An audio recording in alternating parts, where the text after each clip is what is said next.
The year 2023 would transform the Idaho murders case from a shocking crime story into a complex legal chess match between some of the most experienced prosecutors and defense attorneys in the Pacific Northwest. As the initial shock of Bryan Kohberger's arrest began to fade, the real work of building and challenging a potential death penalty case was just beginning.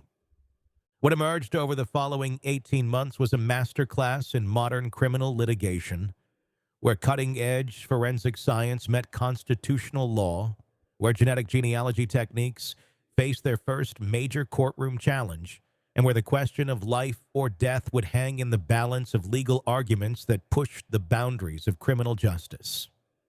The transformation from a criminal investigation to a death penalty case brought with it an entirely new level of complexity and scrutiny.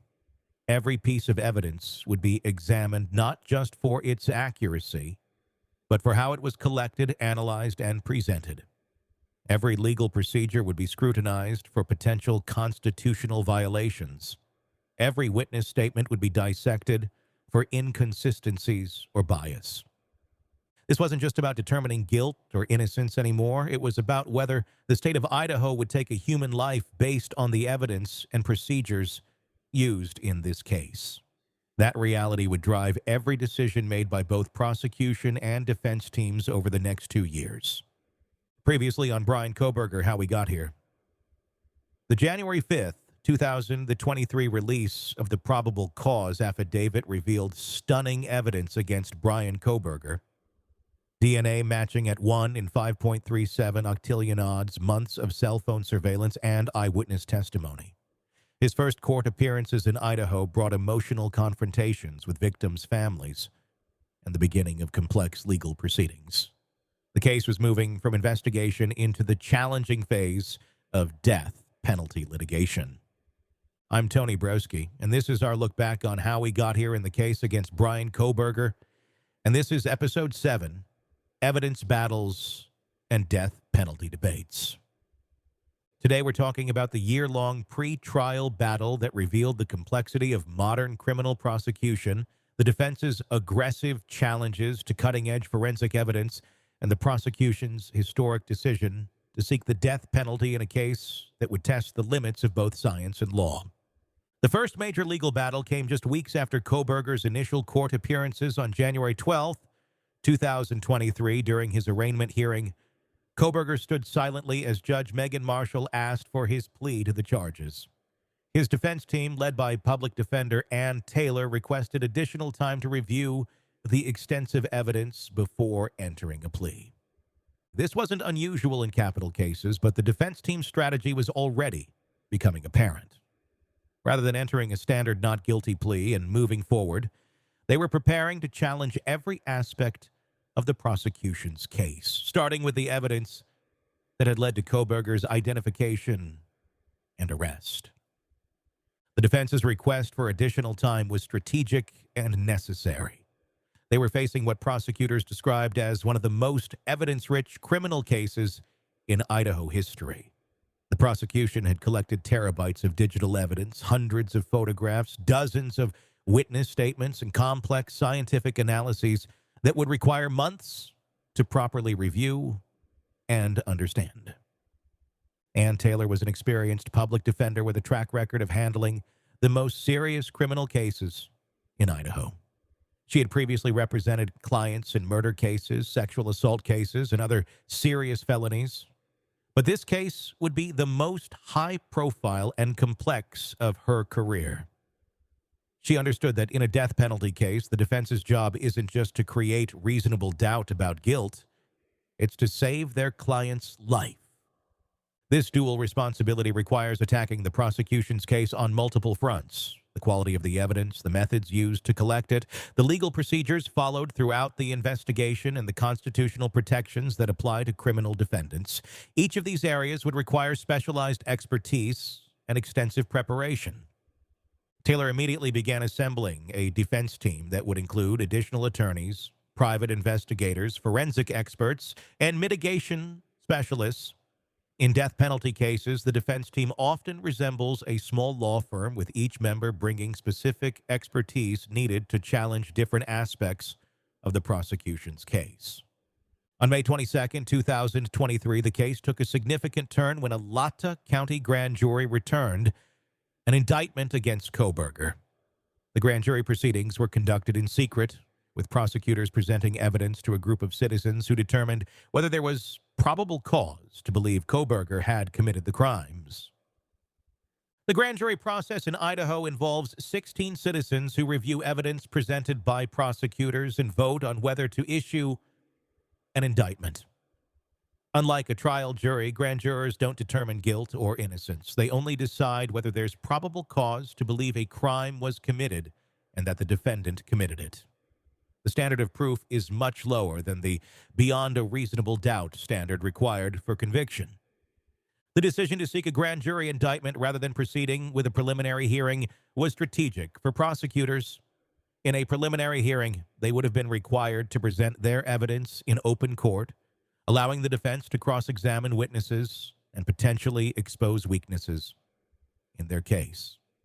The grand jury process allowed them to present their evidence in secret, protecting their investigation strategy and witness testimony. The grand jury indictment was significant for several reasons. First, it eliminated the need for a preliminary hearing where prosecutors would have been required to present their evidence in open court and allow the defense to cross-examine witnesses. By obtaining an indictment, prosecutors could keep their evidence and witness testimony secret until trial. Second, the indictment process allowed prosecutors to present their case to a group of ordinary citizens, essentially conducting a dress rehearsal for trial.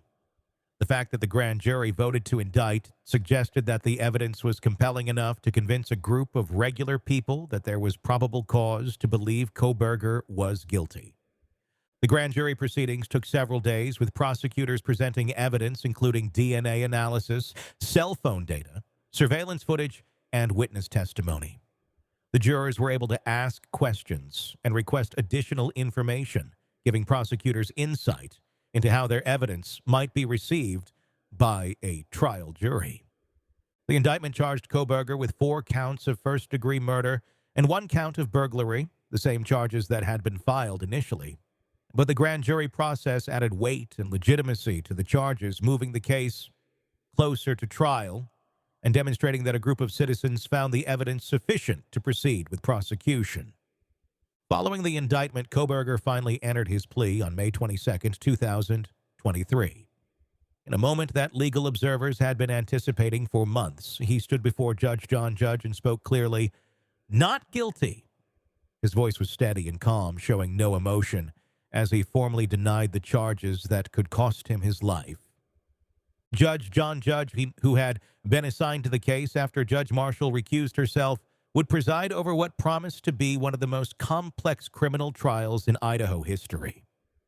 Judge Judge brought decades of experience in criminal law and had previously handled death penalty cases, though none with the level of media attention and legal complexity that this case would present. The defense's not guilty plea was expected, but it formally set the stage for what would become an extraordinarily complex pre-trial battle. Over the following months, the defense team would file dozens of motions challenging virtually every aspect of the prosecution's case.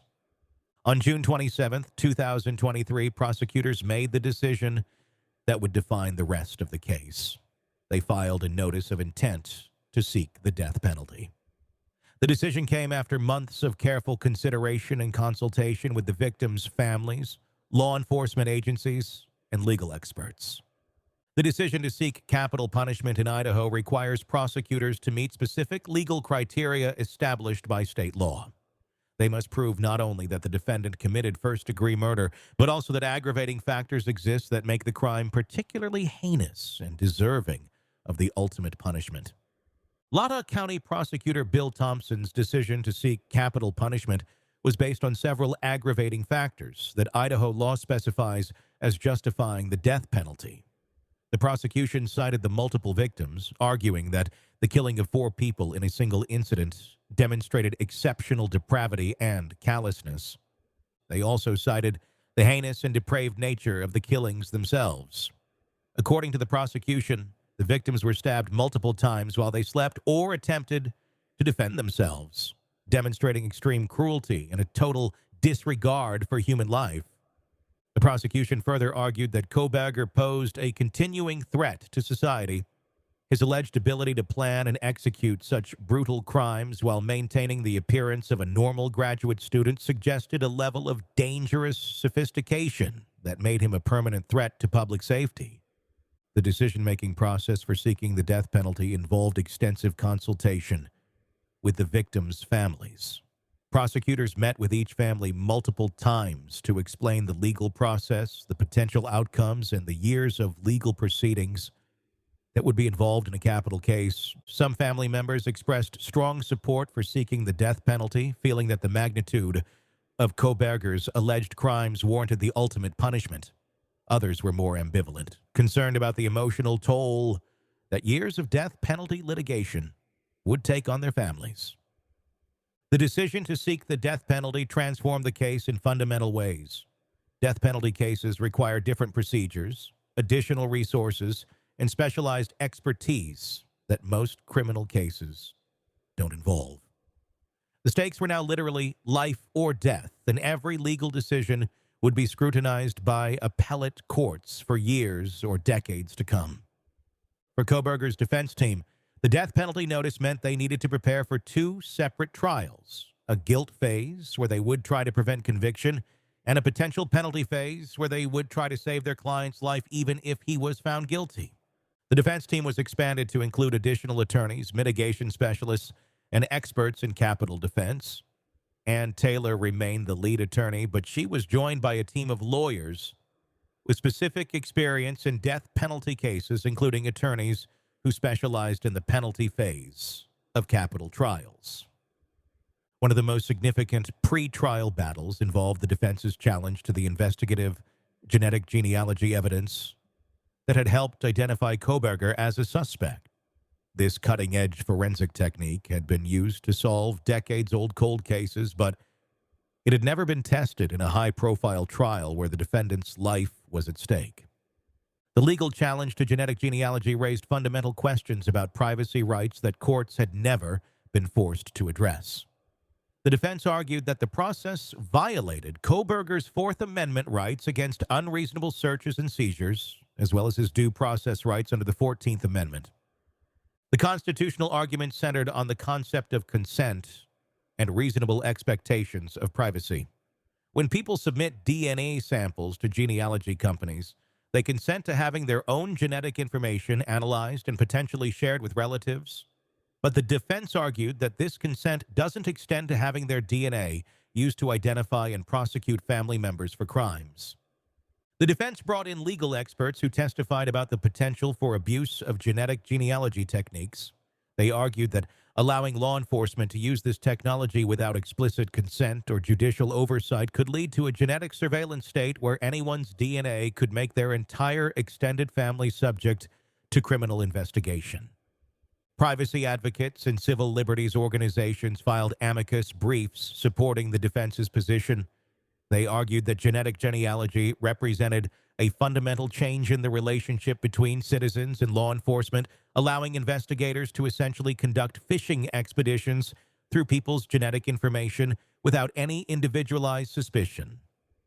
The defense also challenged the scientific reliability of genetic genealogy, arguing that the process involves subjective interpretation and potential for error that makes it unsuitable for use in criminal cases. They brought in genetic experts who testified about the limitations of genealogical databases and the potential for false matches or incorrect family tree construction.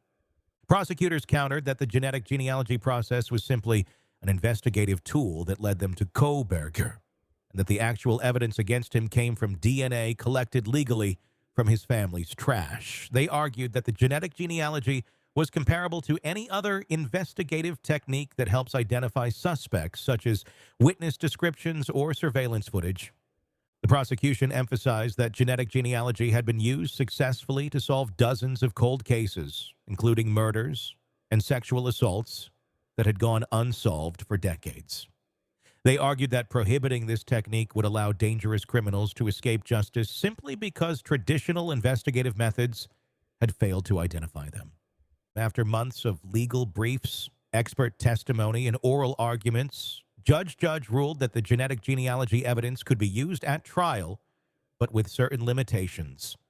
The defense would be allowed to challenge the methodology and reliability of the genetic genealogy process during trial, and the jury would be instructed on the limitations of this type of evidence.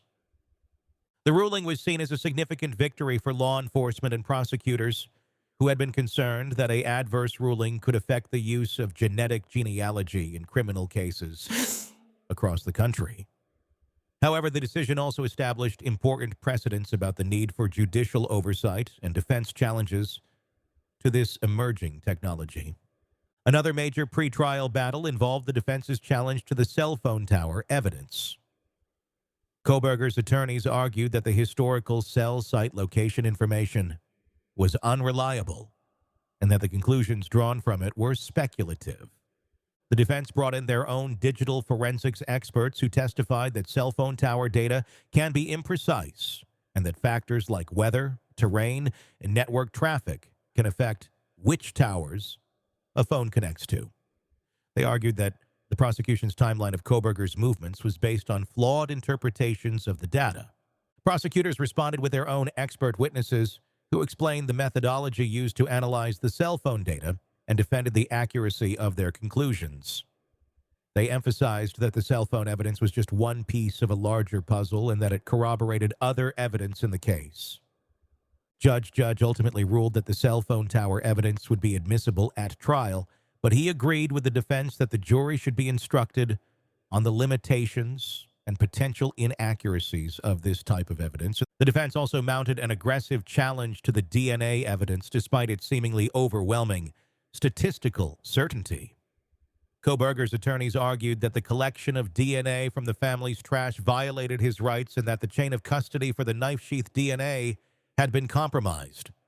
They brought in DNA experts who testified about the potential for contamination, degradation, and laboratory error in DNA analysis. While they couldn't challenge the statistical match itself, they argued that the jury should consider the possibility of human error or contamination in the collection and analysis process. The prosecution's DNA experts responded with detailed explanations of the protocols used to prevent contamination and the multiple quality control measures employed in the laboratory analysis. They emphasized that the DNA evidence had been independently verified and that the statistical certainty was unprecedented in criminal cases. Throughout 2023 and into 2024, the defense team also worked on developing what's known as mitigation evidence, information about Kohberger's background, mental health, and personal history that could be used to argue against the death penalty if he was convicted. Mitigation. Investigation in death penalty cases is a specialized field that requires investigators trained in psychology, social work, and family dynamics. The goal isn't to excuse the defendant's alleged crimes, but rather to provide context that might explain how someone could commit such acts and why their life should be spared. This mitigation investigation involved interviewing family members, teachers, former classmates, and anyone who had known Kohberger throughout his life. The defense team was looking for evidence of mental illness, childhood trauma, intellectual disabilities, brain injuries, substance abuse, or other factors that might explain his behavior or make him less deserving of the death penalty. The investigation process was exhaustive and invasive, requiring the defense team to examine every aspect of Kohberger's life from birth to the present. They obtained school records, medical records, psychological evaluations, and any other documentation that might provide insights into his mental state and personal history. Family members were interviewed extensively about Kohberger's childhood, his relationships with parents and siblings, his academic performance, and any signs of mental health issues or behavioral problems. These interviews often revealed painful family secrets and forced relatives to confront difficult questions about their loved one's behavior. The mitigation investigation also included extensive psychological and psychiatric evaluations of Kohberger conducted by defense experts. These evaluations involved standardized psychological tests, clinical interviews, and neuropsychological assessments designed to identify any mental health conditions or cognitive impairments. Some of the most significant mitigation evidence that emerged involved Kohberger's mental health history. According to court filings, the defense discovered evidence that Kohberger had struggled with depression, anxiety, and social isolation throughout much of his life, particularly during his teenage years and young adulthood. The defense also uncovered evidence that Kohberger may have been on the autism spectrum, a revelation that would become significant both for understanding his behavior and for arguing against the death penalty. Autism spectrum disorders can affect social interaction, communication, and behavior in ways that might be relevant to both guilt and punishment phases of a capital trial.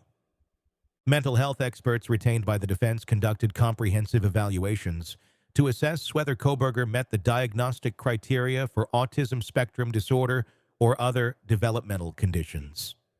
These evaluations included cognitive testing, behavioral assessments, and interviews with family members about his childhood development and social functioning. The potential autism diagnosis raised complex legal and ethical questions about executing individuals with developmental disabilities. While autism spectrum disorder alone wouldn't necessarily preclude the death penalty, it could be considered as mitigating evidence that might persuade a jury to choose life imprisonment instead of execution.